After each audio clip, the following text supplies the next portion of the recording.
अमरावतीच्या खासदार नवनीत राणा यांना जीवे मारण्याची धमकी आली आहे। पाकिस्तान आणि अफगाणिस्तानामधून ही धमकी आल्याची माहिती समोर आली आहे।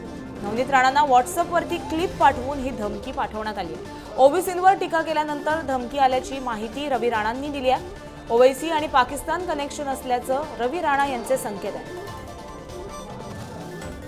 पार्लमेंटमध्ये ओवैसींच्या वक्तव्याचा विरोध केला आणि नवनीत राणांनी आणि या ठिकाणी देश में रहना जय श्रीराम बोलना है याच्यावरून जो ओवैसीने वाद केला आणि इम्तियाज अली संभाजीनगरचे जे खासदार आहेत त्यांनी सुद्धा आपल्या भाषणामध्ये आपल्या वक्तव्यातून अनेकदा धमक्या दिल्या खासदार नवनीत राणाला।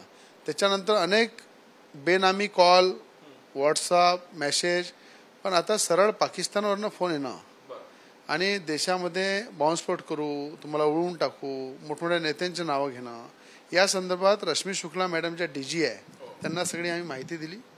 अमरावती सीपींना माहिती दिली। कालच मला माहित पडलं एटीएसच्या माध्यमातून त्याचा तपास सुरू झाला आहे। अमरावती सीपीने सुद्धा सुरू केला आहे।